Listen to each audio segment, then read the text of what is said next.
Hello everyone. हमारा आज का टॉपिक है टिग्नोमेट्रिक आइडेंटिटीज़, जो कि कंटिन्यूएशन पार्ट है इंट्रोडक्शन टू टिग्नोमेट्री चैप्टर जो है हमारा, उसका ये पार्ट 3 हो जाएगा। टिग्नोमेट्रिक आइडेंटिटीज़ जो है हमारे 10th क्लास में सिर्फ 3 ही आइडेंटिटीज़ हैं, उनके बारे में हम पढ़ेंगे। तो उसके लिए हम एक राइट एंगल ट्रायंगल बना लेते हैं। आइडेंटिटीज़ बेसिकली हमें एक रिलेशन बताता है साइन, कॉस, टेन, सेक, इन सब के बीच में, कि इनको हम इंटरचेंजेबली कैसे लिख सकते हैं, या फिर ऐसी कौन से फॉर्मूलेज हैं जो इनको जोड़कर बने हैं। ये हमें आइडेंटिटीज़ होती हैं। अगर मैं नाम दे दूँ इसका ABC, और ये जो एंगल है ये है मेरा 90 डिग्री का एंगल, तो इसका मतलब A और C को मिलाकर 90 बनेगा और B हमारा 90 है। तो सबसे पहले हमें पता है कि किसी भी राइट एंगल ट्रायंगल में पाइथागोरस थ्योरम होती है। पाइथागोरस थ्योरम के अकॉर्डिंग किसी भी राइट एंगल ट्रायंगल में परपेंडिकुलर का स्क्वायर, परपेंडिकुलर और ये बेस होता है, ये हाइपोटेन्यूज है, परपेंडिकुलर का स्क्वायर प्लस बेस का स्क्वायर किसके बराबर होता है? बराबर होता है हाइपोटेन्यूज के स्क्वायर के। तो इस ट्रायंगल के अकॉर्डिंग हमारा परपेंडिकुलर क्या है? हमारा परपेंडिकुलर है AB, और बेस क्या है? BC या CB आप लिख सकते हैं इसको, और हाइपोटेन्यूज है हमारा AC।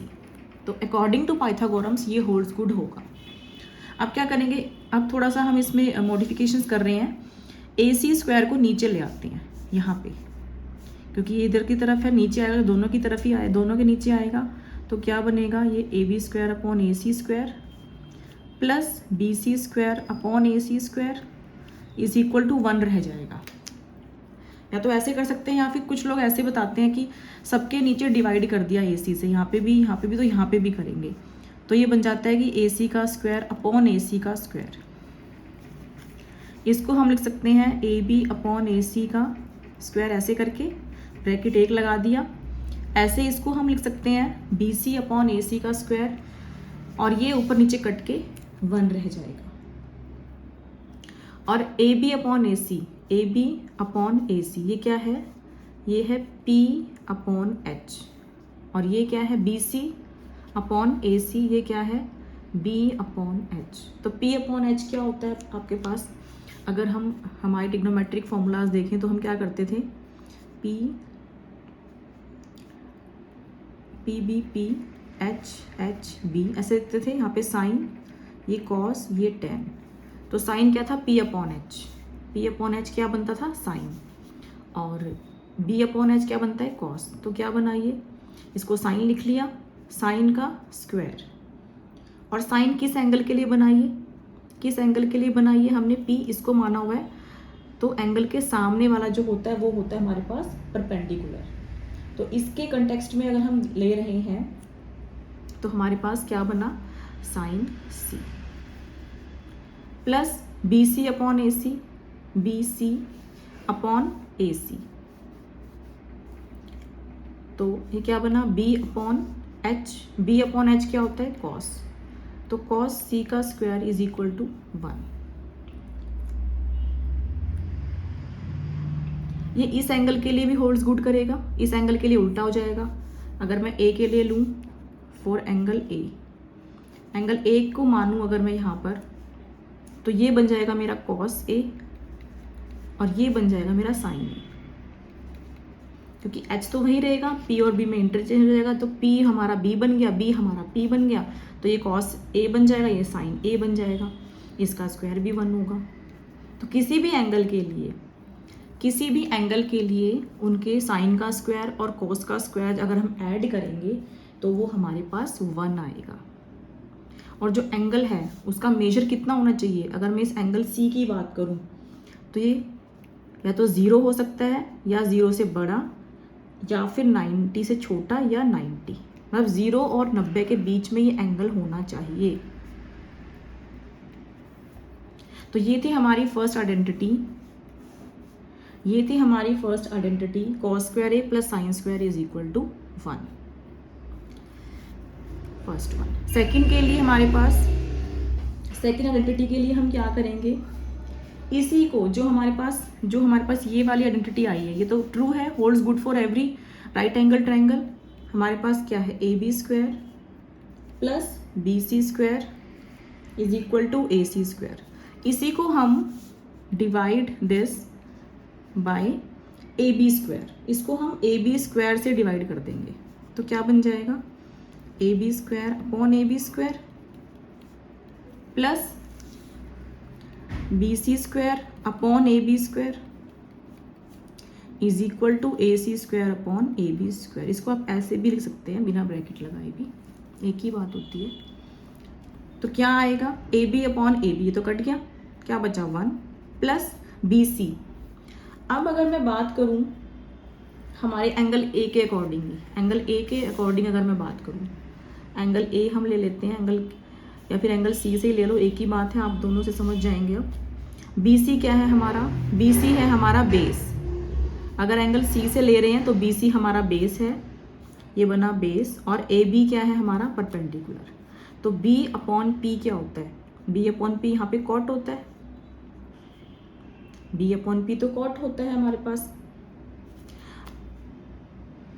और अगर मैं एंगल देखो, अगर एंगल ए के अकॉर्डिंग लेंगे इसको, एंगल सी से ले रहे हैं, सॉरी एंगल सी से अगर ले रहे हैं तो बी अपॉन पी बन रहा है, ये बनेगा cot square C equal to A C upon A B. A C क्या होगा, A C H, A B क्या होगा P, H upon P, H upon P क्या होता है कॉसेक, कॉसेक स्क्वायर सी। अगर एंगल सी के अकॉर्डिंग चलेंगे तो हमारे पास ये आइडेंटिटी निकल कर आई, 1 plus cot square C is equal to cosec square C, ये सेकेंड आइडेंटिटी होती है हमारी। या फिर अगर हम इसको एंगल ए से कंसिडर करें, सॉरी एंगल, हाँ एंगल ए रह गया, एंगल ए से करें अगर एंगल ए के कंटेक्स्ट में लें तो हमारे पास ये तो 1 ही रहेगा, ए बी ये तो 1 ही रहेगा। बी सी क्या बन गया, बी सी बन गया हमारे पास अब पी, पी और ए बी क्या बन गया B, P upon B, P upon B क्या होता है हमारे पास 10, तो ये बना 1 प्लस 10 स्क्वायर ए। अब क्या लेंगे, पी अपॉन बी, अगर एंगल ए के कंटेक्स्ट में लें तो हमारे पास जो बी सी है वो पी है, ए बी हमारा बी बन गया। एंगल ए के कंटेक्स्ट में अगर लेंगे तो एंगल के सामने वाला परपेंडिकुलर होता है, तो हमारे पास जो बी सी है वो परपेंडिकुलर बन गया और ए बी हमारा बेस बन गया, तो ये बन गया पी अपॉन बी, ये बन गया 10 square A is equal to लेंगे A C upon A B, A सी तो हाइपोटेन्यूज ही रहेगा और ए बी क्या है हमारे पास, एंगल ए की बात कर रहे हैं तो ये बी बन जाएगा एच अपॉन बी, और एच अपॉन बी क्या होता है सेक, क्या बनेगा सेक स्क्वायर ए। तो ये हमारी थर्ड आइडेंटिटी, ये दोनों इंटरचेंजेबली हो गई है, दोनों ही निकल कर आ गए हमारे पास। एंगल के कंटेक्स्ट में देखें तो 1 plus cot square C is equal to cosec square C, C के लिए है, ये ए के लिए भी होल्ड्स गुड करेगा। इसको अगर मैं नाम बदल दूँ, सपोज यहाँ मैं लिख दूँ, अगर मैं इसका नाम यहाँ रख दूँ तो ये हो जाता है, ए आ जाता है, यहाँ पे सी आ जाता है, तो ये एक ही बात है, ये कॉम्प्लीमेंट्री एंगल्स के लिए होल्ड्स गुड करते हैं। एक आइडेंटिटी है हमारी ये वाली। अब एंगल्स का जो मेजर है वो कितना होना चाहिए, अगर कॉसेक और कॉट की बात करें तो 0 डिग्री पर ये डिफाइन नहीं होते हैं, तो सी का जो मेजर है वो हमेशा 0 डिग्री से बड़ा होना चाहिए और 90 से छोटा या 90 के इक्वल ये हो सकता है। ऐसे अगर tan और sec की बात करें तो tan और sec जो है हमारे वो 90 पे डिफाइंड नहीं होते हैं, इसलिए हमारा जो मेजर है एंगल का वो 0 से बड़ा होना चाहिए या इक्वल होना चाहिए और 90 से वो छोटा होना चाहिए। तो एंगल का आपको खास ध्यान रखना है। ये है हमारी ट्रिग्नोमेट्रिक आइडेंटिटीज़। किसी भी एंगल का cos square plus sine square is equal to 1 होता है, लेकिन किसी भी एंगल का मतलब है कि एंगल का जो मेजर है वो 0 से लेकर 90 के बीच में होना चाहिए। कोई एंगल है हमारा जो 0 से 90 के बीच में है, 0 नहीं हो सकता इस केस में, कब 1 plus cot square C is equal to cosec square C. अगर इसको समराइज करें तो क्या बना, sine square A plus cos square A is equal to 1 plus cot square A भी ले सकते हैं, एक ही बात है, यहाँ पे एंगल बदल जाएगा, 1 plus tan square A is equal to sec square ए।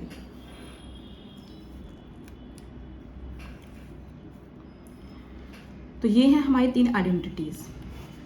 इनके एंगल के मेजर हमेशा आपको पता होना चाहिए, ये 0 से बड़ा और 90 से छोटा या 90 के बराबर। इसके लिए जो एंगल ए है वो 0 से बड़ा होना चाहिए और 90 के बराबर या 90 से छोटा, और इसके लिए 0 से बड़ा या 0 के बराबर भी हो सकता है लेकिन 90 से छोटा होना चाहिए। इसको आप ऐसे भी लिख सकते हैं इस आइडेंटिटी को, कैसे? कोसेक स्क्वायर ए माइनस कॉट स्क्वायर ए बराबर 1, और इसको आप लिख सकते हैं सेक स्क्वायर ए माइनस टेन स्क्वायर ए बराबर 1। तो साइन कॉस, कॉसेक कॉट, सेक टेन, साइन और कॉस में प्लस आएगा, कॉसेक कॉट में सेक्स और टेन में दोनों के बीच में माइनस आएगा। ये है हमारी ट्रिग्नोमेट्रिक आइडेंटिटीज़ जो कि बहुत इंपॉर्टेंट है। ये कई बार क्वेश्चंस में इस्तेमाल होती हैं, हमें वहाँ पे याद होना चाहिए कि हम इंटरचेंजेबली इनको क्या लिख सकते हैं। जैसे कोसेक स्क्वायर एक्स को हम लिख सकते हैं 1 प्लस कॉट स्क्वायर ए, सेक स्क्वायर ए को लिख सकते हैं 1 प्लस टेन स्क्वायर ए। तो ये क्लास बहुत इंपॉर्टेंट है, आपको ट्रिग्नोमेट्रिक आइडेंटिटीज़ याद होनी चाहिए, प्लस इनके एंगल का जो मेजर है वो भी याद होना चाहिए। ये है एंगल सी के लिए। अगर एंगल ए के लिए निकालना है तो क्या करेंगे, इसी में हमारे पास क्या है, A B square plus B C square is equal to A C square है। ये तो पाइथागोरस थ्योरम से आया है हमारे पास ये। इसको डिवाइड कर देंगे बी सी स्क्वायर से, इस इक्वेशन को डिवाइड करेंगे बी सी स्क्वायर से, तो क्या बनेगा, A B square upon B C square plus B C square upon B C square is equal to A C square upon B C square. ये निकल कर आया हमारे पास। ये बना A B upon B C का whole square plus 1 is equal to A C upon B C का होल स्क्वायर। अब A B upon B C है क्या, हम एंगल ए के कंटेक्स्ट में बात कर रहे हैं, तो ए बी क्या है, एंगल ए के कंटेक्स्ट में ए बी क्या है हमारे पास, बी, और बी सी क्या है, पी। तो बी अपॉन पी हमारे पास क्या निकल कर आएगा, कॉट। और ए सी क्या है, ए सी हाइपोटेन्यूज है, और बी सी हमारा परपेंडिकुलर है। एच अपॉन पी हमारे पास क्या निकल कर आएगा, कॉसेक। तो ये क्या बनेगा, ये बना कॉसेक, और स्क्वायर्स तो लगे हुए हैं, तो क्या बन जाएगा, कॉट स्क्वायर ए प्लस 1 बराबर कॉसेक स्क्वायर ए। ए वाला जो है ऐसे निकल सकता है। ये बात एक ही है, हर एंगल के लिए ट्रू होगा, और इसमें फिर जो ए है वो क्या होना चाहिए, वो 0 से बड़ा होना चाहिए और 90 के बराबर या 90 से छोटा होना चाहिए। तो ये है ए के लिए, यहाँ पर जो सी के लिए निकला है वो ए के लिए ऐसे निकल जाएगा। सिमिलरली अगर हम एंगल ए के अकॉर्डिंग बात कर रहे थे, तो ये जो आइडेंटिटी है हमारी, ये क्या बन जाएगी, 1 plus tan square A is equal to sec square. तो ये हैं हमारी तीन आइडेंटिटीज़ जो कि बहुत इंपॉर्टेंट है।